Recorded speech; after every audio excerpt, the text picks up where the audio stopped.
Praise the lord, హల్లెలూయా. ప్రతి ఉదయం దేవుని వాగ్దానములు వినట వలన మనసుకు నెమ్మది మరియు రోజంతా దేవుని కాపుదల ఉంటుంది. ఈ దినమునకు ఏర్పాటు చేయబడిన వాక్య భాగము పరిశుద్ధ గ్రంథము నుండి సామెతల గ్రంథము 24వ అధ్యాయము 16వ వచనం. నీతిమంతుడు 7 మార్లు పడినను తిరిగి లేచును, ఆపత్కాలమందు భక్తిహీనులు కూలుదురు. ఆమెన్, హల్లెలూయా. దేవుని యందు భయభక్తులు గలవారు దేవుని వాక్యమును అనుసరించి నీతిగా, నిజాయితీగా, యథార్థంగా నడుచుకునేవారు 7 మార్లు పడినను తిరిగి లేచును. అనగా 7 మార్లు శ్రమలు ఆవరించి చుట్టుముట్టిన ఆ శ్రమలన్నిటి నుండి విడుదల కలుగుతుంది. ఆ దేవాది దేవుడు శ్రమలన్నిటి నుండి విడిపించి రక్షించును. మరియు నీతిమంతునికి ఎలాంటి శ్రమ వచ్చినా విడిపింపబడును, శ్రమల నుండి తప్పించుకుంటారు. భక్తిహీనునికి ఆపద కలిగినప్పుడు తప్పించుకోలేడు, ఆపదల్లో చిక్కుకుంటాడు. ఆపద నుండి బయటపడటము అసాధ్యము. కావున ప్రియ సహోదర సహోదరి, మనకు ఎన్ని శ్రమలు వచ్చినా, ఎన్ని నిందలు వచ్చినా, ఎన్ని అవమానములు వచ్చినా మన యొక్క నీతిని, యథార్థతను విడిచిపెట్టకూడదు. దేవునిపై భారము వేసి మన యొక్క ప్రతి సమస్యను, ప్రతి వ్యాధి బాధలను, ఆపదలన్నిటి నుండి మనల్ని విడిపించి మనకు కావలసిన సమృద్ధిని దయచేయగలరు. కావున ప్రియ సహోదర సహోదరి, ప్రతి ఒక్కరూ మారు మనసు పొంది రక్షింపబడి దేవుని యొక్క వాక్యానుసారంగా, ఆయన చిత్తానుసారంగా జీవించినప్పుడు దేవుడు మన యొక్క ప్రతి సమస్య నుండి విడిపించి ఆయన కృపలను, దీవెనలను, ఆశీర్వాదములు మనపై కుమ్మరిస్తారు. ప్రియ సహోదర సహోదరి, మన యొక్క భక్తి జీవితమును విడిచిపెట్టవద్దు, మన యొక్క నీతిని విడిచిపెట్టవద్దు, మన యొక్క యథార్థతను విడిచిపెట్టవద్దు. మన యొక్క నీతి, నిజాయితీ, యథార్థతలు అనేకమైన ఆపదల నుండి కాపాడును. కావున ప్రియ సహోదర సహోదరి, ప్రతిరోజు దేవుని వాక్యమును వినాలి, బైబిల్ చదవాలి, ప్రార్థన చేయాలి.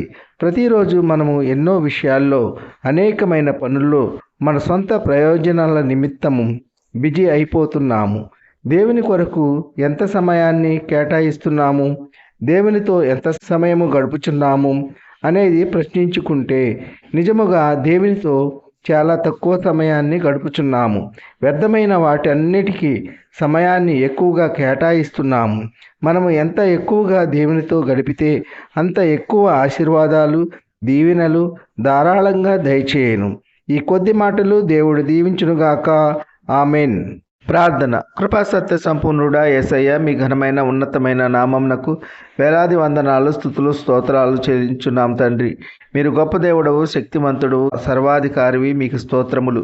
ఈ వేకువనే లేచి ఎందరైతే మీ వాక్యము విని మిమ్మల్ని అంగీకరించి ఉన్నారో అటువంటి బిడ్డలందరినీ దీవించండి, ఆశీర్వదించండి. ఎందరైతే మీ వాక్యము వినక మిమ్మల్ని అంగీకరించక ఉన్నారో అటువంటి బిడ్డలందరూ మారు మనసు పొంది రక్షింపబడి మిమ్మల్ని స్తుతించి ఆరాధించే బిడ్డలుగా చేయండి. ఉద్యోగం లేని బిడ్డలకు ఉద్యోగములు దయచేయండి. వివాహములు కాని బిడ్డలకు వివాహములు జరుగులాగున మీ కృప ఉంచండి. సొంత గృహము లేని బిడ్డలకు సొంత గృహము దయచేయండి. సొంత వాహనము లేని బిడ్డలకు సొంత వాహనము దయచేయండి. అప్పుల బాధలు, ఆర్థిక సమస్యల నుండి విడుదల దయచేయండి. గర్భఫలము లేని బిడ్డలకు గర్భఫలము దయచేయండి. గర్భిణీ స్త్రీలకు సుఖమైన ప్రసవ దినాలు దయచేయండి. కన్నీటిలో ఉన్న బిడ్డల యొక్క కన్నీరు నాట్యముగా మారులాగున మీ కృప ఉంచండి. దుఃఖములో ఉన్న బిడ్డలను ఓదార్చండి. వారు కోల్పోయినవన్నీ తిరిగి పొందుకునేలా మీ కృప ఉంచండి. వికలాంగులను కాపాడండి. వారికి సాటి అయిన సహాయకులను నియమించండి. వాక్యము ద్వారా తెలియజేసిన రీతిగా నీతిమంతుడు 7 మార్లు పడినను తిరిగి లేచును అని వాక్యము ద్వారా తెలియజేసినారు తండ్రి. భక్తిహీనుడు ఆపద వచ్చినప్పుడు తప్పించుకోలేడు అని వాక్యము ద్వారా సెలవిచ్చినారు తండ్రి. మీకు స్తోత్రములు అయ్యా. మా నీతిని, మా యొక్క యథార్థతను కాపాడుకునేలా మీ కృప ఉంచండి. ఉద్యోగస్తులను, వ్యాపారస్తులను, కూలి పని వారిని కాపాడండి. వారు చేయుచున్న పనుల్లో, రాకపోకల్లో కాపాడండి. పింఛన్స్ నిమిత్తము, ట్రాన్స్ఫర్స్ నిమిత్తము, రిటైర్మెంట్స్ నిమిత్తము అప్లై చేసిన బిడ్డలకు క్షేమమైన సమాచారం అందులాగున మీ కృప ఉంచండి. వృద్ధులను కాపాడండి. వృద్ధాప్యంలో ఎటువంటి మనోవేదనకు గురి కాకుండా మీ కృప ఉంచండి. దిక్కులేని వారిని, దీనులను, అనాథలను కాపాడండి. బీదలను కాపాడండి. వారికి కావలసిన ఆర్థిక వనరులు దయచేయండి. సమృద్ధి దయచేయండి. సహాయం దయచేయండి. కార్లు, బస్సులు, ఓడలు, రైళ్లు, విమానాలు ఇతర మోటార్ వాహనాల్లో ప్రయాణించే బిడ్డలను వారి వారి గమ్యస్థానములు క్షేమంగా చేరుకునేలా మీ కృప ఉంచండి.